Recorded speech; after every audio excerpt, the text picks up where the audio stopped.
direito a esse reajuste, explicar eles calmamente e depois abrir para pergunta, né? Para falar um pouco também dos próximos passos, enfim, né? Vocês acham que assim tá legal? Então tá, introduzindo só o movimento Tarifa Zero, para quem não sabe, surgiu em junho de 2013, no contexto das manifestações. É um movimento que defende o transporte como direito social, assim como educação e saúde, ou seja, defende que o transporte seja subsidiado por toda a população, e não somente por quem usa, né, não somente pelo usuário, assim como é o sistema de saúde, de educação. O estudante não paga na hora que entra na escola, nem o paciente, na hora de entrar no hospital, por aí vai. Então a gente defende uma mudança radical na forma como é financiado o sistema. A gente entende que essa forma, só o usuário pagando, a tarifa tende a aumentar cada vez mais, um ciclo vicioso, e menos gente pode usar o transporte, acessar a cidade, né? Então isso é basicamente o que a bandeira do nosso movimento. Então o reajuste tarifário está inserido, né, nas nossas lutas cotidianas, mas não é só aí que nós queremos, nós reivindicamos por uma outra forma de subsidiar a tarifa de transporte público. Vamos lá? A gente pode fazer, né? Então, dentro dessa lógica, né, a gente já estava com a expectativa de acontecer esse aumento, ou de ter algum movimento acerca do reajuste tarifário, porque o contrato de concessão do transporte público prevê que no dia 29 de dezembro é feito o reajuste, né? Então, na verdade, a gente começou a mobilizar bem antes do reajuste ser anunciado, fizemos uma série de panfletagens, já fizemos um ato para a gente poder colocar isso em pauta antes do reajuste acontecer, inclusive esperando respostas do poder público sobre essa questão, né? Então, que na verdade não foi resposta nenhuma, eles se mantiveram calados durante todos esses movimentos e de forma, né, na surdina, eles aumentaram a tarifa no dia 27 de dezembro, inclusive é atrasado, foi um dia atrasado. Então, a gente pode já passar para o desde junho de 2013, nós viemos reivindicando uma transparência de como é feito, como é calculado o custo o valor final da tarifa, né? Porque isso nunca teve transparente para a população. Então, nós exigimos que houvesse uma auditoria do sistema de transporte público e o que nos foi entregue foi uma verificação independente com base em custos, estimativas de custos da operação de transporte, não em dados reais, notas fiscais, enfim, né? Realmente os custos verdadeiros operacionais do sistema. Nos foi entregue esse relatório que, na verdade, não diz nada sobre as empresas, né? Como elas estão atuando no mercado, de forma transparente. Então, essa auditoria, nós consideramos que ela é inválida, ela não serve como um documento para embasar o reajuste tarifário, mas simplesmente um documento para a BH Trans, enfim, entender como o sistema está operando, mas mesmo assim de forma irreal, né? E então a gente entende que, mesmo tendo entregue esse relatório, não foi feita uma auditoria, que deve ser feita uma auditoria para que a gente saiba realmente quais são os custos do transporte, que realmente deve ser pago em termos de tarifa, né, para o usuário de transporte. Então o primeiro ponto é esse, não existe uma auditoria, tem um sistema que é público, né, de interesse social, e a população não sabe quanto as empresas estão faturando, quanto elas realmente estão tendo de custos, completamente uma caixa preta que o governo também não pressiona para que seja aberta e a população permanece, né, completamente à parte, né?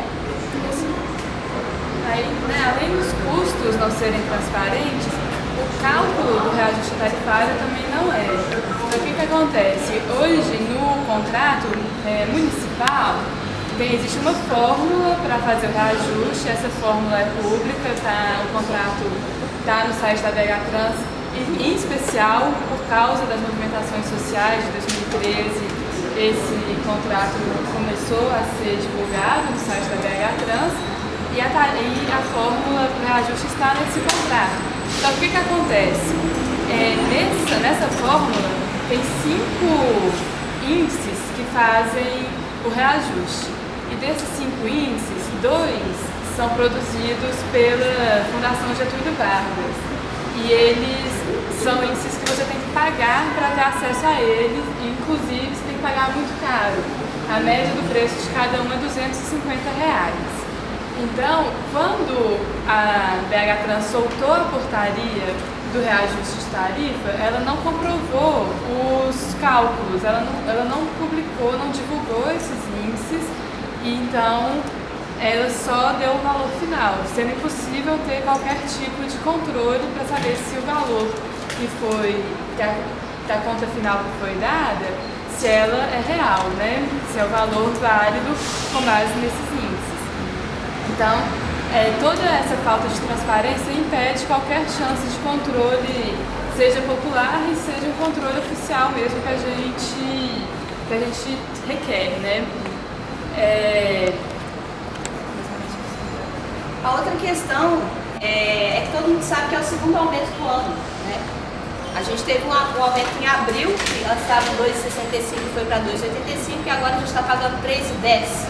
No sistema municipal, isso representa mais de 17%. No sistema metropolitano, onde tem as pessoas que mais necessitam usar o transporte público, esse aumento chega a 20%, né, de reajuste, porque é claro que o sistema metropolitano são várias tarifas, né, mas pensando numa média de reajuste, esse aumento chega a 20%, né, justamente para a população que mais necessita do transporte público. Então, aumento injusto justamente para quem, né, mais precisa. E além disso, a publicação foi feita de forma atrasada. Então, ela tinha que ter sido feita no dia 26 de dezembro, foi feita no dia 27, causando uma insegurança, né, na população, que tem expectativa de ver esse aumento, se preparar para esse aumento. Então, passou inclusive a impressão de que não teria aumento, e depois isso foi desmentido, né, de uma forma bastante autoritária, porque o contrato é cumprido só em partes, né? A data estipulada para acontecer o aumento não precisa de ser cumprida. Inclusive, o ato que aumenta, a portaria que aumenta a tarifa, tem que ser assinada pelo prefeito da cidade, o prefeito Márcio Lacerda, e ela foi assinada pelo presidente da BH Trans, Ramon Vitor César, que é outra questão que gera uma insegurança, que não é competência dele fazer esse ato, mas ele fez mesmo assim, e podendo gerar outras questões de segurança, de ter uma mera liberalidade dele que não passou por um controle do município, porque a BH Trans pode indicar o valor da tarifa, mas quem publica e quem homologa esse valor é o prefeito da cidade, para ter algum controle dessa tarifa e inclusive para ele poder também, né, se isso fosse acontecer, poder ter algum poder em cima da decisão, inclusive, né, a prefeitura poderia subsidiar uma tarifa, que é uma coisa bastante normal em grandes cidades. E nesse sentido, o que a prefeitura faz não é um subsídio direto à tarifa, né, ao valor final que o usuário paga, mas isenta as empresas de pagarem certos impostos. Por exemplo, as empresas de ônibus, desde abril de 2014, elas deixaram de pagar o CGO, que é o custo de gerenciamento da operação do sistema, que elas deveriam pagar a BH Trans. Então, naquele contexto de manifestação, a BH Trans isentou essas empresas a pagarem esse imposto para a tarifa permanecer a R$ 2,65. Então, na verdade, elas continuaram lucrando mesmo não havendo reajuste, né? Essas empresas também são isentas de PIS, COFINS e também tem descontos na folha de pagamento. ISS também, né? Então, a prefeitura isenta as empresas de diversos impostos que, na verdade, não refletem o custo final da tarifa para o usuário, né? Então, são subsídios às avessas, né? Que apenas favorecem as empresas e não o usuário dos transportes. E também, né, em 2014, a gente tem a novidade da implementação do BRT, que foi usado como desculpa nos 2 aumentos para ter uma elevação do preço, né? Então isso já traz uma série de questionamentos. O primeiro é por que aumentar 2 vezes com a mesma justificativa, porque se houve um investimento no BRT, ele já devia ter sido abatido com o primeiro aumento do ano, né? E existe um questionamento maior ainda, que é se realmente esse investimento feito pelo BRT corresponde a um aumento desse tamanho. Porque o que acontece com a implementação do BRT, que é uma das justificativas da escolha dele em várias cidades, né, é que o custo operacional para ele acontecer é bem menor do que no sistema de ônibus normal, porque você consegue colocar mais pessoas dentro do mesmo ônibus e fazendo trajetos menores e mais rápidos. Então, que é o sistema troncal, né? Então, você já tem uma diminuição nesse custo. E além disso, os investimentos do BRT não significam, não são um preço direto, porque todo o maquinário, todos os ônibus que as empresas já tinham, eles não são perdidos, né? Mas obviamente eles são revendidos para outras cidades, para outras empresas. Então não é exatamente o gasto que a empresa tem para comprar um ônibus novo que significa, né, para ser repassado para o aumento da tarifa. E além disso tem outro questionamento, que é se o BRT devia realmente estar dentro do contrato atual, se isso não implica numa mudança desse contrato, porque é uma mudança no sistema modal, né, é uma mudança modal do sistema de transporte coletivo, que não é mais o ônibus normal, é o BRT. Então, e o contrato foi feito por um sistema que a gente já estava acostumado, que é o de ônibus. Então isso pode acarretar numa mudança de contratual, numa revisão contratual, porque a gente espera das empresas que gerenciam o BRT, o que a gente espera desse sistema, e então um novo cálculo de tarifa também.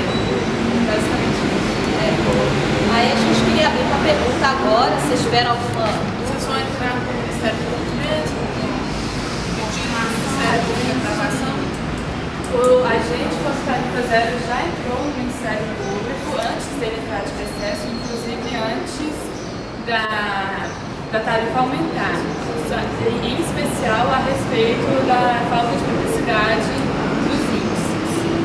Mas vocês entraram em específico já prevendo esse aumento, esses ajustes? A gente não entrou no mérito do reajuste, foi mais a ação que a gente estava pedindo para o Ministério Público que ele tomasse providências para que o aumento não ocorresse com esses índices obscuros. E o que está acontecendo agora é que outro coletivo da cidade, o coletivo Margarida Alves, entrou com uma ação questionando o aumento em si. Está estipulado uma coisa na outra. Entendeu? Entendi. E aí vocês não estão com esse movimento, estão subindo a ação que o movimento entrou, eles entraram em contato com a gente, mas não é nossa ação, entendeu? Mas vocês estão apoiando ou não? Não, apoiando. E essa ação que vocês entraram no MP antes do recesso foi quando? A gente entrou no dia 19 de dezembro. E aí, nesse primeiro momento, vocês tiveram que tipo de resposta do MP? O Ministério Público não recebeu a gente. Por quê? Boa pergunta. Mas eles não estavam com vocês lá, aquela papagaia toda, não me ajuda, você entraram com a ação da Guarda Fazenda Pública e tal. Eles, dessa vez, aceitaram, receberam o nosso documento, vai seguir o procedimento normal do Ministério Público. Mas Receberam um documento, mas não receberam vocês, a comissão. Justamente. Os Baeta desistiu, trancou. Vai seguir o procedimento normal. Dentro do Ministério. Mas vocês não tinham uma comissão do Ministério Público, vocês se reuniam lá para discutir a questão de reajuste? Vocês tinham até, essa comissão até falou a respeito dessa auditoria, quando ela foi aberta. E aí, vocês tinham essa entrada.